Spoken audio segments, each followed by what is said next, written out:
Hello and welcome to the podcast of the Prison Officers Association, the UK's largest professional union for prison, correctional and secure psychiatric workers with over 33,000 members. In this episode, we focus on the campaign to have building maintenance work returned to in-house provision. Hopefully no one listening to this podcast will need to ask why this is important, but just in case, here are true-life testimonies submitted by local POA representatives about the problems they have to deal with on a day-to-day basis. These are voiced by NEC member Jackie Marshall and Assistant General Secretary Andy Baxter. We have to work in 6 degrees Celsius due to a lack of heating, having to move prisoners around the jail because of no hot water, equipment breaking down and having to hire temporary fridges and boilers at great cost. Cells are out of order and not fit to house prisoners due to broken windows or Legionella. This puts unnecessary strain on staff and prisoners. Who would allow people to work in such a place? This requires urgent resolution to allow us to carry out necessary work required to help those in our custody.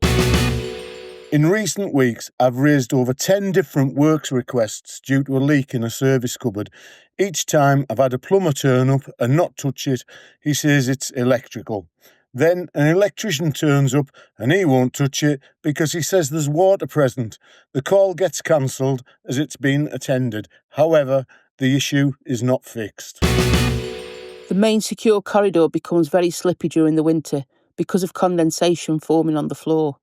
This obviously makes normal walking treacherous, but if responding to an alarm bell situation, this then becomes dangerous, more so if a prisoner is being moved under restraint to the segregation unit. Leading the campaign on this in Parliament is Labour MP for Liverpool Riverside, Kim Johnson. Kim has submitted an early day motion calling for insourcing, and so far this has attracted support from Labour, Green, Plaid Cymru, DUP and independent MPs. Kim Johnson, Labour MP for Liverpool Riverside, thank you very much for joining us on the POA podcast. You've submitted an early day motion calling for the insourcing of building and estates maintenance for the prison service. What actually does your early day motion say? Well, it's a very short early day motion, and what it basically says is that it's really important for the government to consider insourcing building maintenance because there is a massive 1.8 billion backlog and it's a drain on the public purse, and ultimately it would be better if it's insourced for the detainees of the prisoners that aren't being well looked after. So therefore, the motion is basically saying to the government, just look in a fair-minded way at the facts, at the figures, and you will come to the conclusion that insourcing is in the public interest from a finance point of view as well as every other point of view. And I think most definitely because, I suppose, if you're looking at the contracts that are going out to the private sector and the quality of the work that's being undertaken, it's not happening. A lot of the prisons are overrun with rats, vermin, cockroaches and spiders as well. And if I think about the prison in Liverpool, Walton, I visited there last year. It's a big Victorian prison that was built to hold far less prisoners than it has now. And so that prison is crumbling. The basement is unusable and the contracts that the government have issued clearly is not working. You will know that one of the first things that this Labour government said in terms of their policy manifesto was that we are going to see the largest insourcing of services in a generation. And so what I would say to the government, actions speak louder than words. Let's see that happening now. Let's take away these private sector contracts and start issuing public sector contracts. From my point of view, far more efficient. It means that workers, for example, better rate of pay, better terms and conditions, and the work will be done much less of a cost that's currently being undertaken by the private sector at the moment. But it's not just the prison service, I would say. We see examples of very poor practice right across the board, whether it's outsourced cleaning workers in Transport for London, or outsourced cleaners at different government departments on lower rates of pay. And the likes of G4S and Mighty and OSS get these contracts, make massive amounts of profit and treat their workers really, really badly. I think you've probably, albeit unintentionally, probably answered the next question I was going to ask, which is why did this issue speak to you particularly? I suppose for me, I was a public sector worker. Before I was elected, I worked for Liverpool Adult Services. And so I used to see on a daily basis the results of outsourcing of our adult services to private sector organisations. And from my point of view, it was poor quality service. We've got these private sector organisations and companies more interested in their bottom line than about the services being delivered to the end user, whether that's, an adult services service user or in examples of the prison's estates, and ultimately the detainees in the prisons who are suffering because of the very, very poor conditions. So it's about an opportunity to insource, because it's something that I've been talking about for a long time prior to being elected as an MP, insourcing of adult services back in-house to council services, from my point of view, was going to be a win-win for workers and for service users. I think that's it, isn't it? That's the common thread running through all these debates is privatisation hasn't worked. It hasn't delivered value for the taxpayer. There's no adequate accountability. The service users, which in the prison's case are both the prison staff and, as you say, the people they are responsible for, don't get the best deal. And here would be a golden opportunity for the government to make good on its commitment to be a great insourcing administration. Most definitely.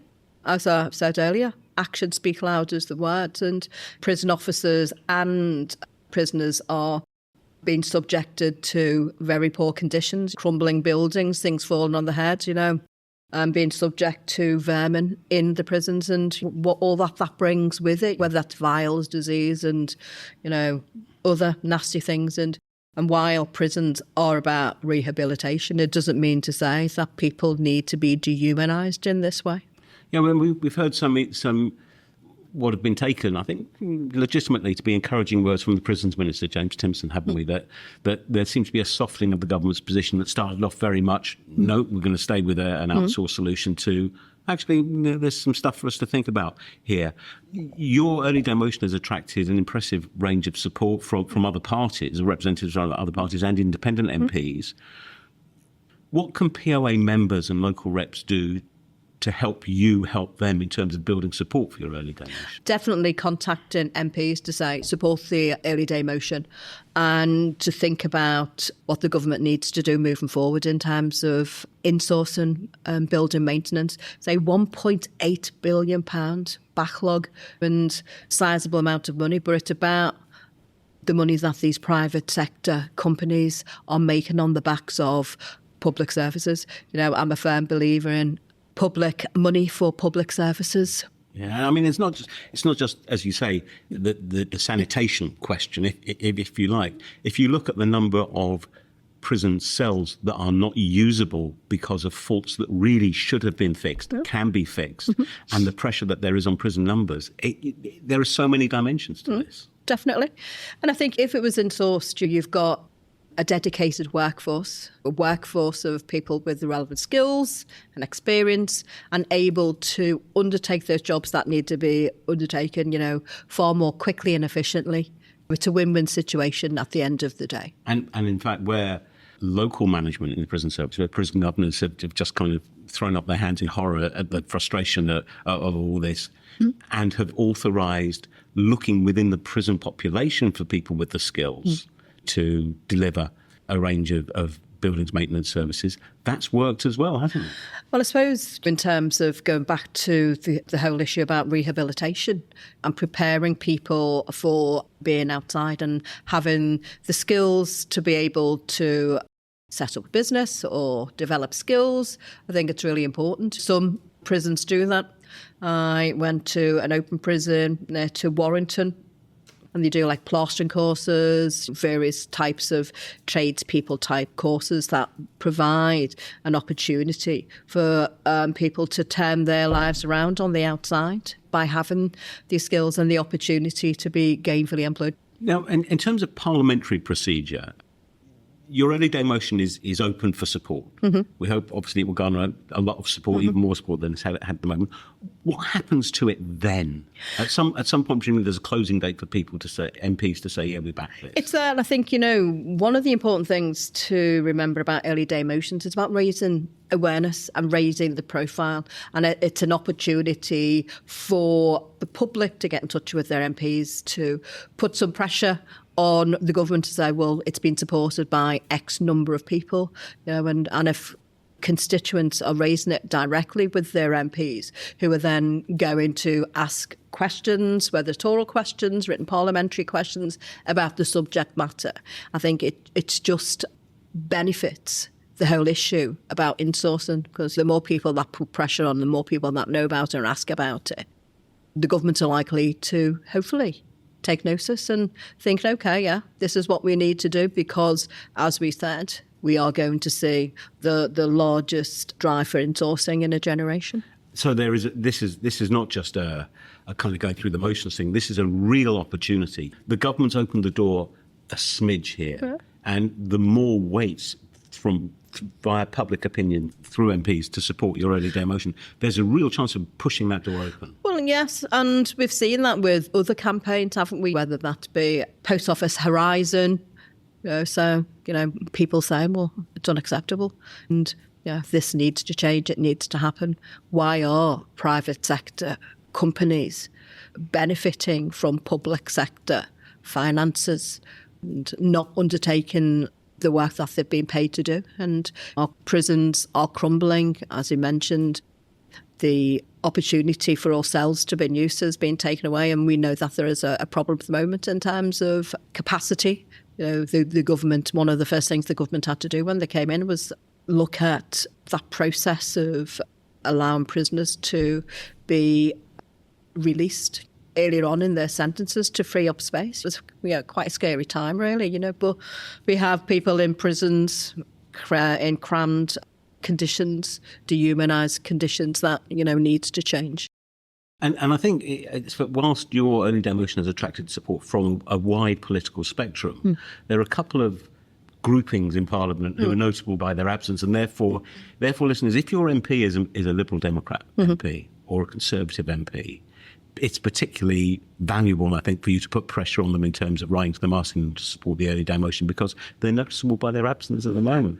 Well, yes, we do see that they are, they have an opinion, don't they, in terms of privatisation, how privatisation has worked, and we know that it hasn't. So the more pressure that's put on these other MPs by their constituents, the better in the long run. Well, Kim Johnson, thank you very much indeed, and all power to you, Rob. Thank you. It's been enjoyable. During the weekends and at night, our maintenance company will have people on call to deal with any issues and will charge for their member of staff to attend the prison to deal with a problem. However, there still charges a call-out fee, even though the member of staff will be a joiner and the issue could be electrical or plumbing. It doesn't get fixed, but we get charged. The installation of new kitchen equipment is severely delayed. The asset replacement list is no longer controlled by the area catering managers, so equipment replacement is not monitored as it used to be. Any replacement equipment that is not maintained by the private sector, AMI, is not added to the contract. There have been several incidents of on-site plumbers refusing to unblock toilets. When questioned, they've stated, "It stinks. Get the prisoners to do it." That was Kim Johnson MP, followed by more testimonies from local POA representatives, as voiced by Andy Baxter and Jackie Marshall. POA National Chair Mark Fairhurst has spoken of the union's determination to secure positive change in the provision of building maintenance services across the prison estate. Here, Mark sets out why privatisation has failed so dramatically and what the government needs to do to fix the current broken system. So when you look at building maintenance in prisons, it's been a complete and utter disaster, the outsourcing and privatisation of that service. And any experienced prison officer who can recall the old works departments pre-2015 when it was privatised will tell you how convenient and how efficient that service was. It was a case of you got to know the works department employees, and some of them used to be prison officers, trades officers we used to have. Plumbers, electricians, bricklayers, painters and decorators. They were all employed as civil servants, as public sector workers. And back in the day, it used to work great because we were all part of one family. So it was as simple as you'd phone your mate in the works department and say, do us a favour, can you come over and have a look at this toilet? It won't flush. And an hour later, he'd be over. And then a couple of hours later, that toilet would be repaired. It'd be flushing again. Everybody's happy. And then, of course, when it was privatised, you went then from a simple phone call where the works department employee would log it for you to a really complicated online system where you had to access a computer, log a minor repair and hope that somebody would come over and look at it and do the job. And that never happened. So now you've got a build-up of frustrations where prisoners can't get simple repairs carried out in their cells, which spills over into violence against staff because they blame staff because weeks later the toilet still won't flush.